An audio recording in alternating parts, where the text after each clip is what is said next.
Hello, Monday again. World economic news. Hello, all right? Good. FT Alphaville? Yes. This year's oil bill, $2,400 billion, according to Morgan Stanley.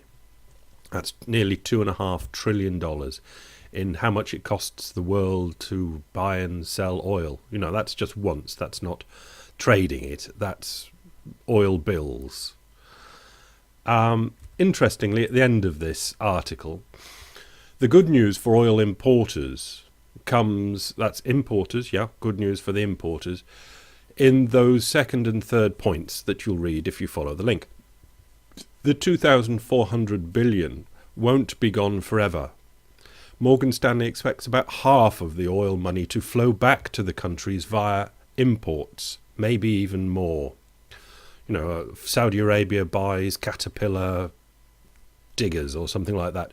You know, the money just doesn't go from the oil importing economy. It goes to the oil exporters, who then will buy stuff back from places that import the oil. Yeah. And about 1,000 billion, another trillion, to find its way back into international asset markets. In other words, the oil exporters just don't spend all the money. So a lot of it goes, as I said, the first thing, to buy imports into the oil exporters' countries from the importers of oil. And the rest floats around as money in the global markets to be used. So that'd be half of the 2,400. So that's about 2.2 trillion of the 2.4 trillion is not just gone. It, in a way, comes back to the oil importers, one way or other. And this is part of the INET thing that I'm nearly finished listening to all of it now. There's about 24 hours of information on there, and it's very hard to sum up. This is why I'm still cogitating on it. But one of the main points that sounds boring, but it really isn't, is this great flow of capital, money, sloshing around the world, and how it should be or could be controlled. Because this is the INET Bretton Woods conference, and the first Bretton Woods conference was really about the same sort of thing. But there's so much goes on in that INET Bretton Woods. All I can recommend is trying to watch as much of it as possible. I will try and sum some of it up, but there's so much information in there, it's very hard to. Anyway, let's move on. The 10 biggest oil consumption countries.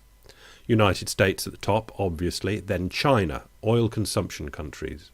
Japan, Russia, India, Germany, Brazil, Canada, Saudi Arabia, and South Korea. Interesting, some omissions from there, but obviously they're omitted because they just don't consume that amount of oil. But note Canada and Saudi Arabia down the bottom. Oil exporters use a lot of their own product because it's their own product, so they use it, and are using more and more of their own product. It's a very big point. But at the top there, United States, China, Japan, Russia, India, Germany, Brazil. Okay, Libyan rebel council forms oil company to replace Gaddafi's. This is a Bloomberg article. Libyan rebels in Benghazi said that they have created a new national oil company to replace the corporation controlled by Gaddafi. The transnational council released a statement announcing the decision made, that they've now made for the Libyan Oil Company. Okay, that's the rebels have set up the Libyan Oil Company. In the bottom paragraph we get, the council also said it designated the Central Bank of Benghazi as the monetary authority competent in monetary policies in Libya. So the rebels have also set up the Central Bank of Libya. Yes. Nikkei.com, FT, currency wars fade as inflation hits the emerging world. The big story that I've been kind of pushing for a while. One by one, the countries of the emerging world are loosening the shackles with which they tried to prevent their currencies from appreciating. It is not that they care less about export competitiveness than they did even a few weeks ago. It's that they now care more, much more, about inflation. And with rising prices of commodities, especially food and oil, stoking inflation, officials are deciding that allowing a currency to appreciate is a good way to relieve the pressure. Pragmatic. This is the European statistical data warehouse from the ECB, or the Euro people. It's official. And the two top ones, you can put your little dot in there. They update them daily. Put your little dot in and you can read whichever one you want. I'll give you the first two. This is the inflation rate. And you can see how it absolutely plummeted during the recession down to below zero, deflationary, or yeah, it's deflationary below zero, isn't it? But really it's been pushing up really quite hard ever since and is rocketing north. It's only where it used to be before the recession, but the human mind progresses things onwards, and Trichet will be worried about that, and the ECB is, well, it raised rates by 0.25%. And will use that as an excuse, if it has to have one, to do it again. And the next one is vaguely interesting, the huge plummeting M3 in the Eurozone area, where in 2006, 7 and 8 it got from 8%, 10% up to 12% year-on-year rise in the M3. And then from 2008 all the way to 2010, 2 whole years of absolutely plummeting down to zero, and it's just starting on its way back up again. The Economist, Syria unrest at boiling point. These are the people that I call hard. Syria. The Syrian leaders are backing themselves into a corner by escalating a 5-week-old standoff with protesters. At least 28 were killed across the country by security forces and thugs on April the 8th. 4 more were shot dead 2 days later. In Banias, after the army surrounded the coastal city and let loose the Shabiha, a thuggish smuggling gang backed by the regime that has been responsible for violence elsewhere. Not good.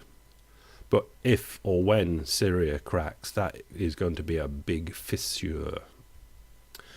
The Telegraph, a very good article by Liam Halligan. The BRIC countries' Hainan summit could make the G20 redundant. Good subparagraph there as well if you want to read it.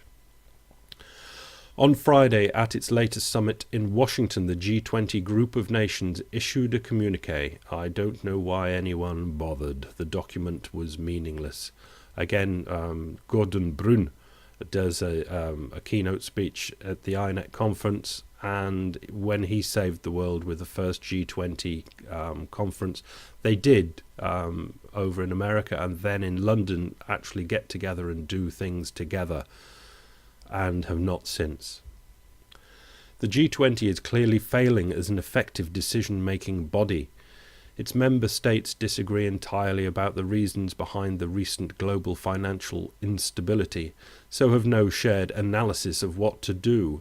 The big emerging markets, in particular, are furious that the US seeks to wield the dollar's reserve currency status as a weapon, using so-called quantitative easing to export inflation and debase the value of America's debts to the rest of the world.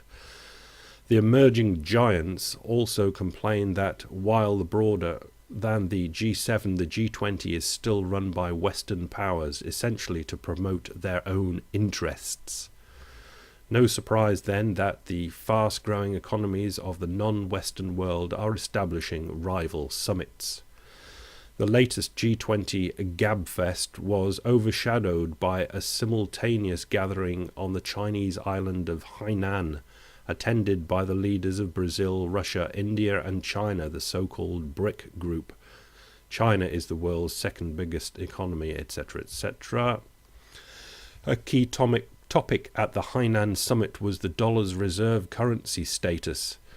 The importance of the greenback's predominance in global trade cannot be overstated. Being reserve currency allows the dollar to defy gravity, even though the US keeps borrowing and expanding its money supply. So America is acutely sensitive to any signs such reserve status is slipping. As such, it is interesting the BRICS just signed an agreement to grant one another loans in their national currencies, not dollars. The mighty Chinese Development Bank has now formally offered 10 billion yuan loans to other BRIC members, expected to focus on large oil and gas projects. The whole thing's a very interesting article and quite well put together, but you get the gist of things. And hopefully this last article will push home the gist of things. HD News 12. Georgia pastor plans prayer gathering at gas pumps.